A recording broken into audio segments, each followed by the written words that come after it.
Hello aspirants, welcome back to our channel TNPSC central. இன்றைக்கான வீடியோவில் வந்து கைண்ட்ஸ் ஆஃப் எத்திக்ஸில் third one duties and responsibility தான் பார்க்க போகிறோம்.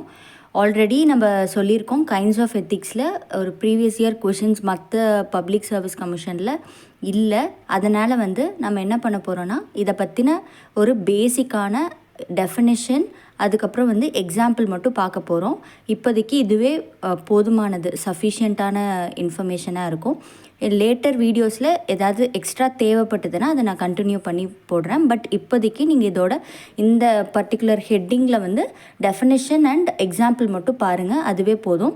ஆல்ரெடி இது ரெண்டு சொல்லியாச்சு, இன்ட்யூஷனிசமும் எக்ஸிஸ்டென்ஷியலிசமும் சொல்லியாச்சு. இன்றைக்கி டியூட்டிஸ் அண்ட் ரெஸ்பான்சிபிலிட்டி பார்ப்போம். ஓகே, டியூட்டிஸ் அண்ட் ரெஸ்பான்சிபிலிட்டி அப்படின்னு கொடுத்துருக்காங்க. ஃபஸ்ட்டு வந்து மீனிங் சொல்லிடுறேன். ஒரு டியூட்டினா என்னென்னா ஒரு பர்டிகுலர் டாஸ்க்கு, ஒரு வேலையை செய்கிறது. இப்போ வந்து ஒரு டீச்சர் எக்ஸாம்பிள் வச்சு சொல்கிறேன். ஒரு டீச்சர் இருக்காங்கன்னா அவங்களுக்கு வந்து அவங்களோட டியூட்டி என்னென்னா அவங்களோட வேலை, அதாவது டீச் பண்ணுறது, அவங்களுக்கு கொடுக்கப்பட்டிருக்க சிலபஸை வந்து கம்ப்ளீட் பண்ணுறது, அதுதான் அவங்களோட டாஸ்க்கு. ஸோ அது பர்டிகுலர் வேலையை செய்கிறது தான் டியூட்டின்னு சொல்லுவோம்.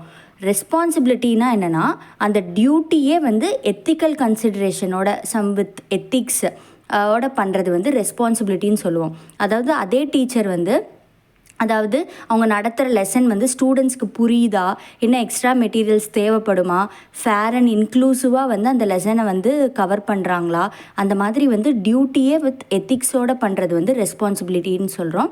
இது வந்து ஜஸ்ட் டியூட்டிங்கிறது வந்து கொடுக்குற டாஸ்க்கை அப்படியே பண்ணுறது, வேலையை மட்டும் பண்ணுறது, அதாவது ரிசல்ட், அதாவது அவுட்கம்மை பற்றி யோசிக்காமல் ஜஸ்ட் வேலையை மட்டும் பண்ணுறது.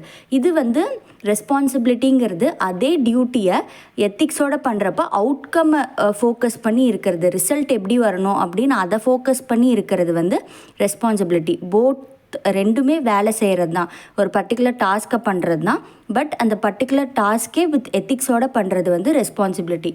அதே மாதிரி இன்னொரு example with respect to public servant சொல்லணும்னா கலாம் அவர்கள் வந்து என்ன பண்ணுறாங்கன்னா அவங்களோட டியூட்டி என்னென்னா அக்னி மிசைல் டெவலப்மெண்ட்டுக்கு அதுக்கு ஹெட் பண்ணுறது, leading the development of Agni missile, spelling error, அதை வந்து ஹெட் பண்ணுறது தான் வந்து அவரோட டியூட்டி, அவருக்கு கொடுக்கப்பட்டிருக்க வேலை.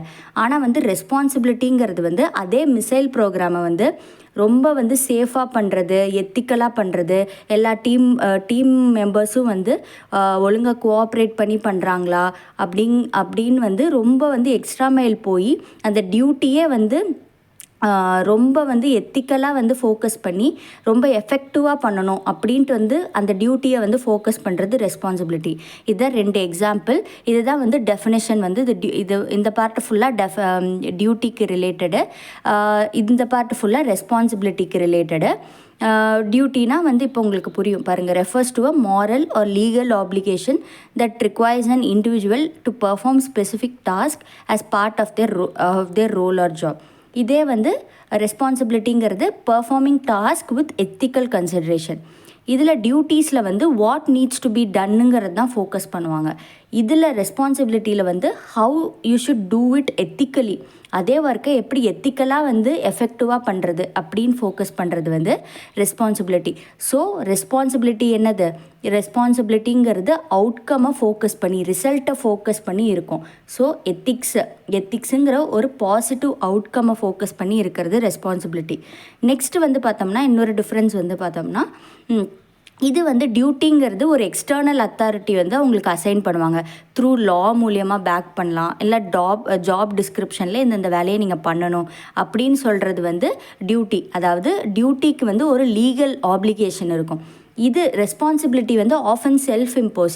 நம்மளுக்கே ஒரு வேலை கொடுத்தாங்கன்னா அந்த வேலையை வந்து என்னென்ன மாதிரி பண்ணால் எஃபெக்டிவாக ரிசல்ட் வரும் அப்படின்னு வந்து ஃபோக்கஸ் பண்ணுறது வந்து அதை தான் வந்து செல்ஃப் இம்போஸ்டுன்னு சொல்கிறது. நம்மளுக்குள்ளே நம்ம வந்து இம்போஸ் பண்ணிக்கிறோம், இப்படி பண்ணணும் அப்படின்னு சொல்லிட்டு.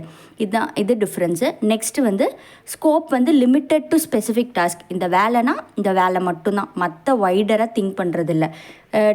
அதே மாதிரி ரெஸ்பான்சிபிலிட்டியில் அதே பார்த்தோம்னா ப்ராடர் ஆப்ளிகேஷன், அதாவது எத்திக்கலாக இருக்கா, அந்த வேலையை எத்திக்கலாக பண்ண முடியுமா, மற்ற சொசைட்டிக்கு எப்படி இம்பேக்ட் ஆகும், நம்மளுக்கு எப்படி இம்பேக்ட் ஆகும் அப்படின்ட்டு இம்பேக்டை ரொம்ப வைடராக யோசித்து பண்ணுறது வந்து ரெஸ்பான்சிபிலிட்டி. ஸோ இதுதான் டியூட்டிஸ்க்கும் ரெஸ்பான்சிபிலிட்டிக்கும் உள்ள டிஃப்ரென்ஸு. ஸோ டிஃப்ரென்ஸு சப்போஸ் வந்து டியூட்டிக்கும் ரெஸ்பான்சிபிலிட்டிக்கும் டிஃப்ரென்ஸ் என்னன்னு கேள்வி கேட்கலாம். அப்படி கேட்டால் உங்களுக்கு பாருங்கள் 5 பாயிண்ட்ஸ் இருக்குது. டெஃபினேஷன் எழுதிருங்க, அப்புறம் இந்த ஃபோக்கஸு, அப்புறம் வந்து அசைன்டு பை, அப்புறம் அதோட ஸ்கோப் என்ன, எக்ஸாம்பிளுக்கு 2 கொடுத்துருக்கோம். இதுவே போதுமான கண்டென்ட்டு. இது அதிகமாக வந்து ரொம்ப தேடி தேடி படிக்காதீங்க. கம்மியாக மினிமமாக எல்லா எத்திக்ஸை பொறுத்த வரைக்கும் மினிமமாக எல்லா ஹெட்டிங்கோட மீனிங் தெரியணும். மீனிங் தெரிஞ்சு அப்புறம் எக்ஸாம்பிள்ஸ் வந்து நல்லா கொடுத்தாலே அதை வச்சே நீங்கள் ஓனாக எழுதிடலாம். ஸோ கான்செப்ட் கிளாரிட்டியை மட்டும் ஃபோக்கஸ் பண்ணுங்கள். ஸோ டியூட்டிஸ் அண்ட் ரெஸ்பான்சிபிலிட்டிக்கு இது போதுமான இது மேபி வந்து 10 மார்க்காக கேட்க சான்சஸ் இருக்குது. அதாவது டியூட்டிஸ்க்கும் ரெஸ்பான்சிபிலிட்டிக்கும் இன்டர்லிங்கேஜ் என்ன அப்படின்னு கேட்கலாம். அதுக்கு வந்து நீங்கள் வந்து இந்த டயக்ராம் போட்டுக்கலாம். டியூட்டி அது ஒரு ஸ்பெசிஃபிக் டாஸ்க்கு, அதுவே ஒரு எத்திக்கல் ஆப்ளிகேஷனோட பண்ணுறப்போ ரெஸ்பான்சிபிலிட்டியாக மாறிடுது. இதை தான் வந்து 2க்கும் உள்ள இன்டர்லிங்கேஜ். டியூட்டியே எத்திக்கலாக பண்ணுறப்போ அது ரெஸ்பான்சிபிலிட்டியாக மாறிடுது. இதுதான் வந்து 2க்கும் உள்ள இன்டர்லிங்கேஜ்னு நீங்கள் எழுதலாம். ஸோ இதுதான் கான்செப்ட்டு.